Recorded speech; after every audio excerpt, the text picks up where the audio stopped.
এবছরের মাধ্যমিক পরীক্ষায় মোবাইলে প্রশ্ন ফাঁস রুখতে কী ব্যবস্থা গ্রহণ করল মধ্যশিক্ষা পর্ষদ, তার সম্পূর্ণ আপডেটটি তোমাদের সম্মুখে তুলে ধরা হলো।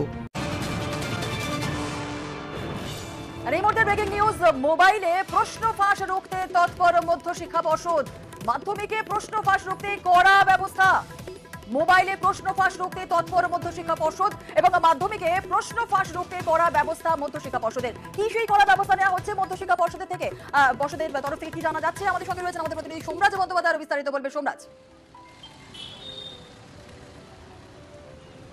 দেখো, মধ্যশিক্ষা পর্ষদের তরফে যে গুরুত্বপূর্ণ পদক্ষেপ নেওয়া হলো চলতি বছরের মাধ্যমিক পরীক্ষার জন্য, যে মাধ্যমিক পরীক্ষায় এবারও 10 লক্ষেরও বেশি পরীক্ষার্থী পরীক্ষা দিতে চলেছে।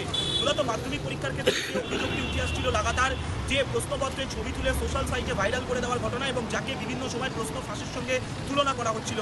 এবারে পরীক্ষার্থীদের প্রশ্নপত্রে একটি কোড নম্বর দেওয়া থাকবে, যে কোড নম্বর ছাত্রছাত্রীদের উত্তরপত্রে লিখতে হবে। প্রত্যেক পরীক্ষার্থীদের জন্য পৃথক পৃথক কোড থাকবে, এই কোডগুলি উত্তরপত্রে লিখতে হবে। সাইটে ভাইরাল করে তাহলে সেই ছাত্র বা ছাত্রীকে চিহ্নিত করা যাবে। অর্থাৎ এবারের প্রশ্নপত্রে বিশেষ কোডের ব্যবহার করছে মধ্যশিক্ষা পর্ষদ, যাতে প্রশ্নপত্র ফাঁস বা প্রশ্নপত্র পরীক্ষা শুরুর পরে মোবাইলে ছবি তুলে ভাইরাল হওয়ার ঘটনা না ঘটে এবং যদি এই ঘটনা ঘটে সংশ্লিষ্ট পরীক্ষার্থীর পরীক্ষা পর্যন্ত বাতিল করে দেওয়া হবে। এই মর্মে মধ্যশিক্ষা পর্ষদ সিদ্ধান্ত নিয়েছে। ইতিমধ্যে জেলাগুলিতেও সেই নির্দেশিকা পাঠানো হয়েছে। অর্থাৎ এবারে মাধ্যমিক পরীক্ষায় নজিরবিহীন নিরাপত্তার ব্যবস্থা করা হচ্ছে।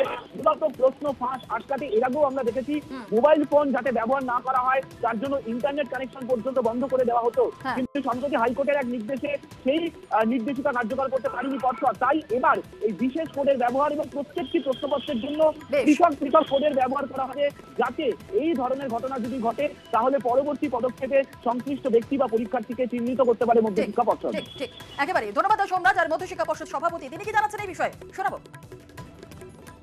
প্রতিটা প্রশ্নপত্রের একটা ইউনিকোড থাকবে, হিডেন থাকবে প্রশ্নপত্রের ভেতরে, ফ্রন্ট পেজে সেটা দেখা যাবে। যখন সই করবে এক্সামিনি, সে তখন সেই সংখ্যাটা লিখে রাখবে পাশে এবং তার যে উত্তরপত্র সেই খাতার উপরেও লিখবে। তো কেউ যদি না লেখে সেটার দায়িত্ব ইনভিজিলেটরদের, আর লেখার দায়িত্ব স্টুডেন্টদের। এটা মূলত করা হয়েছে একটা নিউইসেন্স চলে প্রশ্ন বিলি হয়ে যাওয়ার পরে একাধজন ছাত্র বা ছাত্রী, তারা কি উদ্দেশ্যে জানি না, মোবাইল লুকিয়ে নিয়ে গিয়ে তারা ছবি তুলে সেটা পাঠানো হয়, দিয়ে বলা হয় যে প্রশ্ন লিক হয়েছে। আমরা বুঝতে পারবো কোন প্রশ্নপত্র কার কাছে আছে এবং সেটা কে ছবি তুলেছে, তার পরীক্ষা বাতিল করব।